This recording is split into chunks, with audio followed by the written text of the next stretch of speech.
Do you like basketball? Basketball, no. I like, but I'm not good at. Yes, I'm not. Me too.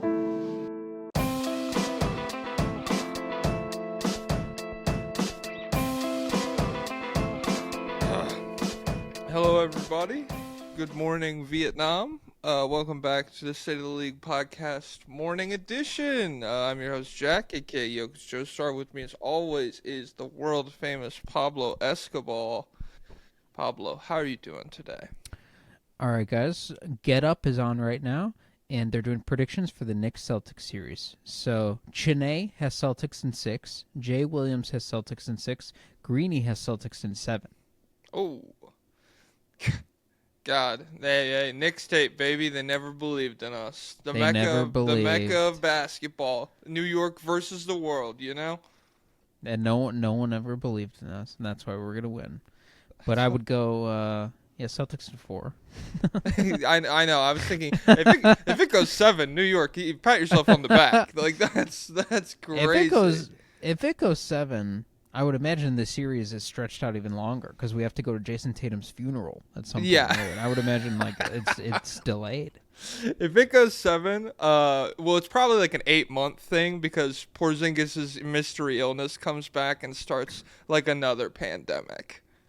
Yeah, they finally find the bodies Missoula's been hidden, and it's like, yeah, we probably should have been worried about that. Damn. Yeah. You know what's so funny is you know his whole thing about the town. Yeah. I saw a clip of him on Pardon My Take again, like a few weeks ago, I think, and they're like, "What movie are you excited about now?" And he's like, "Oh, well, The Accountant 2 is about to come out." Oh my It's God. like, that's the most autistic movie ever. Yeah, this rocks. He's got such a kind. Well, it's like I don't know the way my dad. Well, first of all, a lot of the men in my family. It skipped me, but my grandpa, he really liked bridges. And my dad, Oh, okay. he really liked like tanks and aircraft carriers and like classic dad shit. But like he's got all of it memorized. How do you feel about Macau? Because we hate Miles. I like Mikal well enough, you know. I as a basketball player, 6 first-round picks. It's a little rich for my blood, but Was it 6?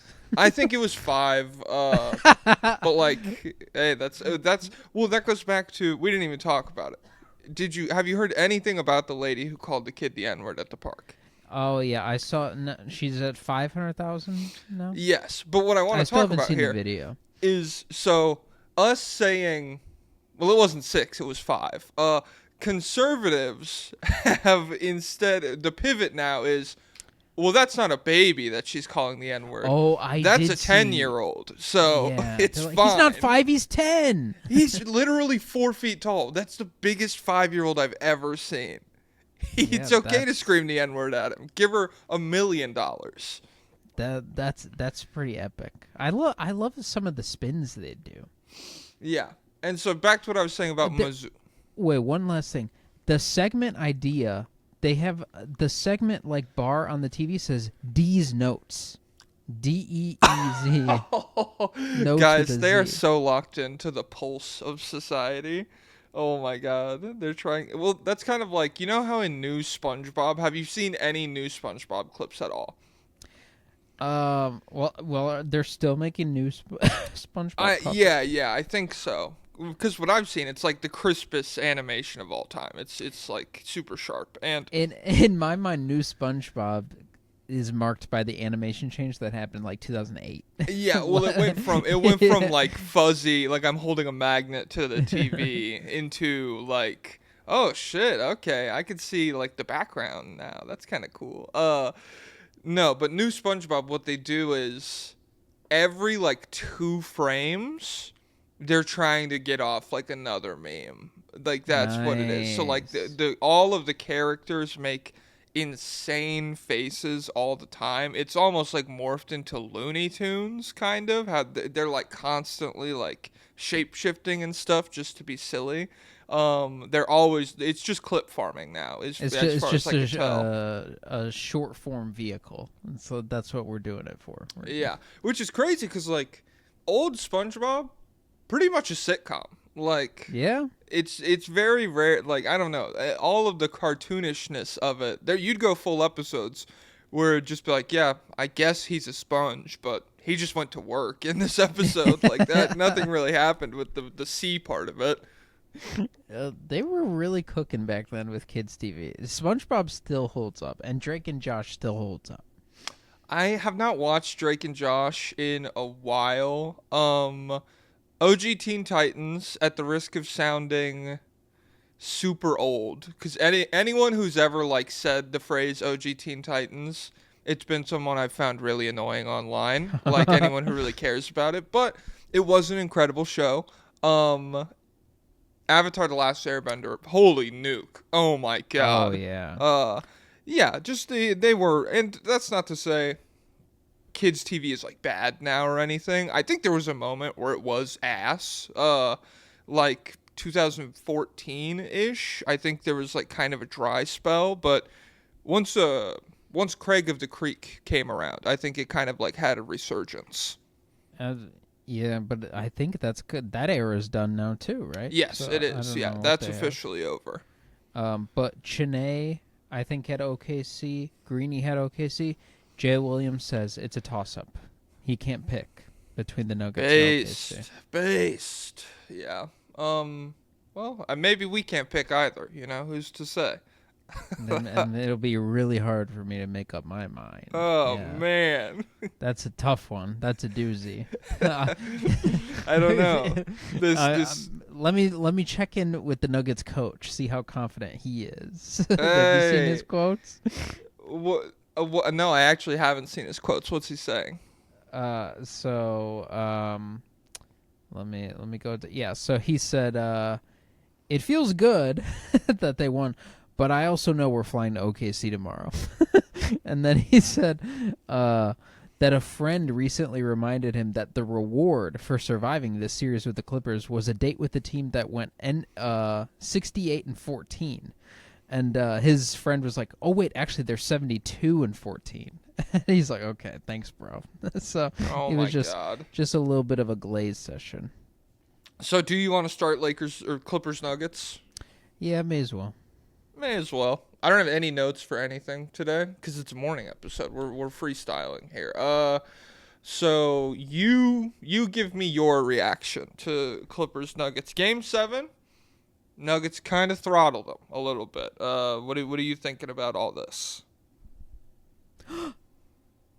Whoa, what My was reaction. That was my reaction. that? Oh, okay, all right. It was surprising. I didn't expect the Clippers to get thumped like that.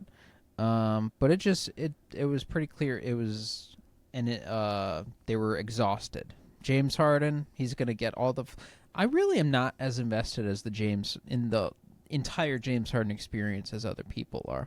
Like, I was surprised. I watched the latest Bill Simmons podcast. They did a big chunk of it talking about like James Harden legacy, and then I see like he pops up on the TV here, and I'm like, yeah, I guess that is these discussions have kind of been gone since he's been on Sixers and Well, I guess it just pops up every year in the playoffs. Well, it's because this year, such a core part of the James Harden piece this year was him. The whole season, I've still got it. Like that's it continually felt like, oh shit, like it's not 2018 James Harden or whatever. Yeah, but to me it's still very clearly a diminished version. So like and he's 35. So so you're not like legacy's cooked because of the Game 7 or whatever. Yeah, I'm like, oh, okay. Yeah, this guy can't really get to the rim that much anymore. Well, I mean, I don't know. I think there's definitely room for Harden criticism in here. I think, the dramatic nature of Game 7 maybe made people like be a little bit hard on him, but at the same time, he definitely could have been better. Like I don't think Game 7 he was all bad. Yeah. Like Christian Brown, shout out to Brown. First like 2 or 3 games of the series could not stay in front of James Harden. Like it was, and I know the Nuggets made defensive changes and everything, but like a lot of this Game 7 was him just like it's so strange to see him be so efficient with the basketball. Not even from a scoring perspective, from a offense perspective. Like the whole series, whenever he has the basketball, something good usually happens for the Clippers, and something like the whole team gets involved. There's all this crazy movement, and in Game 7, it's just like, hey, I'm dribbling out 10 seconds of this shot clock, and it often resulted in like dog shit possessions for LA. Yeah. So I mean, I don't know. I'm not gonna dog pile on the 35-year-old guy, but I kind of already like had my mind made up about Yeah. postseason James Harden, and this didn't like help anything. Like anyone who's like, if he had a big game in this one and it like changed someone's like opinion drastically, you gotta there. I got a camp for you to go to. Conversion therapy. We're Oh. converting you from a reactionary to someone calm and cool and collected. Someone evidence based. Yeah. But I think a big there's an obvious explanation is he played 47 minutes in the game before. And so he played a 35-year-old man, 47 minutes, hop on a plane, go to Denver, play in the altitude, and then it seems the fatigue wasn't just limited to him. Everybody on this team played poorly Yes. except for Kawhi. So Yeah, it was very much a an old game.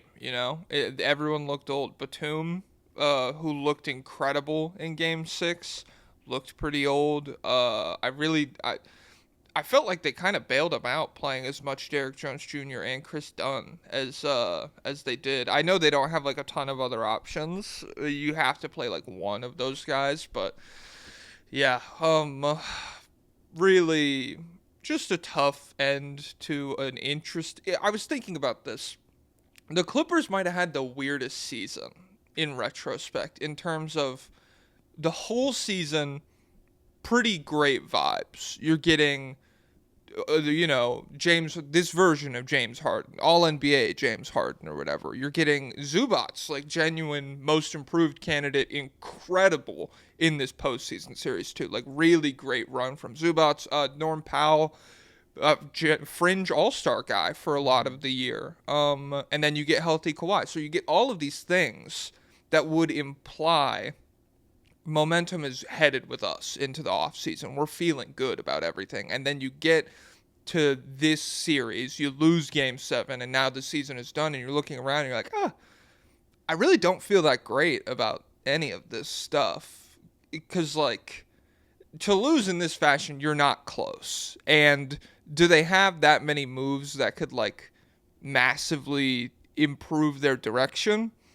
I don't know.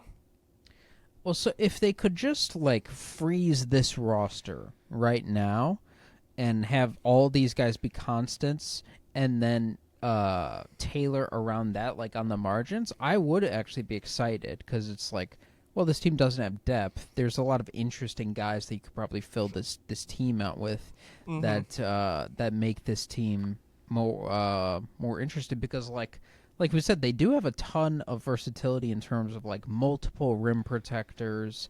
Zubats is a real problem, and then with Kawhi, like everything becomes different. They were for the entire, was it the last 2 months or whatever? They're like the best team in the NBA or whatever. Yeah, I mean they were literally number one offense, number one defense for like a big portion of the end of the year. Yeah. So like if I could just take that and add on to it, I would be excited. But the problem is, Kawhi's health is always a variable. Like, it could very easily, at any month in the season, his leg could snap and you're done for good or whatever. And then Harden is only declining, so he will continue to diminish. And then, as we've talked about earlier in the season, like, this is still a team with no future. And they're at the tail end of what was supposed to be multiple contending years. And I think this, unfortunately, this is probably the best spot they could be. Like, the best realistic spot they could be in is, like, we still have no future currently, but we're still good enough to have fun watching this team and, like, get people to the stadium and stuff. And I did see people say this was a win for the Clippers, like, brand, because this is the first time, like, they feel not just like bootleg. It was a win little, for Intuit Dome, no question. Yeah, they're not just like Lakers' little brother or whatever. They feel like their own individual, separate entity. Yeah, and I mean, it definitely still feels like under the heel of the Lakers regime or whatever. You kind of like, I don't know. It feels like if these two teams were playing at the same time, ESPN would not give a shit about the Clippers or whatever, obviously. But I think this series proved there is a like really substantial Clippers fan base in LA to pack out the Intuit Dome the way that they did, and to be such like a really good home court advantage. Like they were incredibly loud. Always, it felt like, I don't know, like a Oracle back in the day, or a couple like a Kings home game or something. Like it was just like a very good environment. Especially when you think back to the Aaron Gordon dunk game, the Nuggets over the course of like blowing that 20-point lead, the crowd was incredibly involved. And so, yeah, I don't know. It's a win for the Clippers brand. It is, and I agree with you, best spot they could be in. Realistically, yeah, like, I don't know. It's just hard to be like, what variables could we ask to go better in next year's postseason in terms of like, or like if it's a Jenga tower or whatever, the bottom block, 7 games of Kawhi Leonard. That is a shaky block. And then the second block is like, okay, really consistent James Harden. I don't feel like we got that in this series, even though his highs, you know, he had a couple really good games. You could say Norm Powell play better, maybe. You want that. But then I don't know. Like it's just it's tough to see this Clippers team. You really like all you could say is that you want them to like play to their ability in Game 7, which they didn't do. And so maybe you could point to how well-rounded Game 6 was and be like, well, if they could, you know, if they just came out with that energy or whatever, maybe they would have won the game. But it's just, yeah, I really, like, unless the Nuggets come out and, like, are, you know, like, domain expansion with OKC, I think it would be a little tough for me to feel good about this Clippers team. Well, yeah, whoever wins is going to get stomped. But it also, like, if the Aaron Gordon play doesn't happen, the Clippers almost definitely win that game, right? Yeah, I think they were down. Oh, wait, no, it was tied. But, yeah. It would have gone into overtime, and then they had all the momentum in the world, and the Nuggets were fading. And what happened in Game 1? Russell Westbrook, huge offensive rebounding game, and really solid. I mean, it was an incredible 3-point shooting series for Westbrook. 42% on like 5 attempts a game for Westbrook. But yeah, game 1, I think he was the difference in the fourth quarter. Yeah, so I feel like this series very easily could have gone to the Clippers, and if it plays out like 10 times, they each probably take like 5 or something like that.